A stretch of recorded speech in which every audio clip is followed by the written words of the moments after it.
ఆదిత్య గారు బద్ధకం అంటది దాన్ని, దీన్నే బద్ధకం అంటారు. ఏదైనా ఏదైనా నాకు అవన్నీ పరగ పడదనమాట. అలాంటివన్నీ నాకేం పరగ పడదనమాట. చూసారా, ఇది నా ఫ్రెండ్స్ ఇంటికి తీసుకెళ్ళాను నిన్న. నేను చేసిన పప్పు కూడా తీసుకెళ్ళాను, అందరు బాగుండదనే తినేరే. అప్పుడు వాళ్ళన్నీ కట్టాను దీంట్లో, తీసుకొని పోదాము వాళ్ళకి తినడానికి అనేసి. ఏం అంత బ్యాగ్లో పెట్టుకొని మళ్ళీ అదే బ్యాగ్లో రిటర్న్ తెచ్చాను నేను. శ్రీకాంత్ బ్రో వెళ్ళిపోయావా?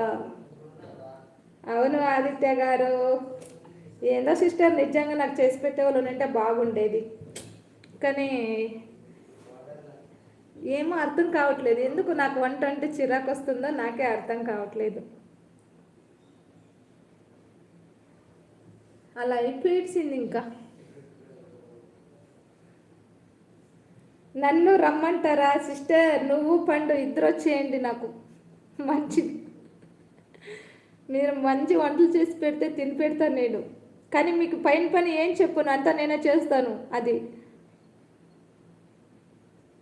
ఓన్లీ వంట ఒక్కటే.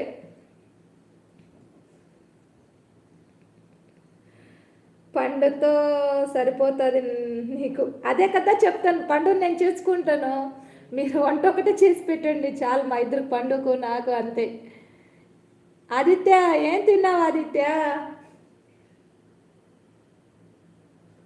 నువ్వు అబ్బాయిలాగా పుట్టింది పొరపాటున అమ్మాయిలా పుట్టావు. మరి ఏం చేయమంటావు? నిజం చెప్తాను, నార్మల్ ఇలాంటి టీషర్ట్లు షర్ట్లు ప్యాంట్లు ఇవే వేసుకోవాలనిపిస్తుంది. అలాగా చీరలు తక్కువ కట్టుకోవాలన్నా కూడా అదొక స్పెషల్ అనమాట. ఇలాగే ఉంటాను, ఎవరు వచ్చినా సరే ఇలాగే ఉంటాను అనమాట. కానీ భయం లేదులే నాకు, ఎవరేమనుకున్నా నేను పట్టించుకోను. ఎందుకంటే నేను పని చేయను కాబట్టి. ఈ పిల్ల పని చేయదు, ఇది వంట చేయదు అనుకున్నా నాకేం ప్రాబ్లం లేదు, ఎందుకంటే నేను చేయను కాబట్టి. దేవుడా, రాంగ్ స్టెప్ వేసాడు బ్రో. వాళ్ళే చేసి పెడతారులే సిస్టర్, ఇప్పుడు ఉన్నారు కదా మా ఇంట్లో, వాళ్ళే చేసి పెడతారు. ఇప్పుడు మ్యాగీ కూడా వాళ్ళే చేశారు, తిన్నాను. ఈరోజైతే ఏం చేయలేదు నేను, ముగ్గొట్టేసాను, మార్నింగ్ లేసాను అంతే. పని మనిషి ముగ్గు వేయట్లేదు సిస్టర్, నేను ఏం చేయను. అప్పుడు వచ్చే పని మనిషి అయితే చేసేవాళ్ళు, ఇప్పుడు ఉండే పని మనిషి ఏం చేస్తుంది? ఓన్లీ సామాన్లు కసులు బండ్లు అట్లా చేసుకోపోతుంది, కానీ ముగ్గు వేయట్లేదు. అందుకని నేను లేచి వేయాల్సి వస్తూ ఉంది. తగ్గేదేలే. నిజంగా చెప్తాను, నాకు ఏమన్నా ఎవరైనా తిట్టినా కూడా, ఇది వంట చేయదని తిట్టినా కూడా నేను దీన్ని పట్టించుకోను అనమాట. ఎందుకంటే చేయం కాబట్టి. రోసం ఎందుకు వస్తుంది? చేయరన్నప్పుడు చేయరని చెప్తారు కదా, సిగ్గుండదు అలాంటి వాటిల్లో. లేచింది నిద్ర, అయ్యో మహిళా లోకం. పాపం బాయ్స్ ఫ్యూచర్. ఇలాంటి పిల్లలు మంచిగా ఉంటారు, నీకేం తెలుస్తుంది? గయాలు గంపలక్క ఉండి అన్నీ చేసి మీతో రోజు గొడవ పడే వాళ్ళు ఉంటారు చూడు, అలాంటి వాళ్ళు వస్తే నీకు తెలుస్తుంది. ఉండు, పాపం బాయ్స్ లేదు, ఇలాంటి వాళ్ళతోనే లైఫ్ ప్రశాంతంగా ఉంటుంది. డ్యాన్స్ క్లాస్ పెడతారా మీరు? లేదు బ్రో, నార్మల్గా నాకు డ్యాన్స్ అంటేనే చాలా ఇష్టం. అప్పుడు ఈవెంట్కి వెళ్ళేదాన్ని. డ్యాన్స్ క్లాస్ అయితే అప్పుడు ఊర్లో ఉన్నప్పుడు ఒక ఇద్దరు పిల్లలకి నేర్పిస్తూ ఉన్నాను, తర్వాత వదిలేసాను అనమాట.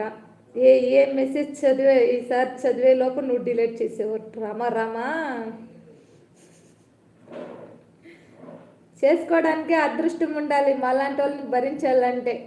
మిగతా వాళ్ళు అట్లా కాదు కదా, అంత మంచిగా వంట చేస్తారు, రోజు గొడవ పడతారు. నువ్వు చేసి పప్పు తినరా మీ ఫ్రెండ్స్? అవును జైనర్ బ్రో, నిజంగా చాలా బాగుందంట. నేను పప్పులో ఫేమస్, అవి రకరకాల పప్పులు చేస్తాను, అది నాకు వచ్చు పప్పు చేయడానికి.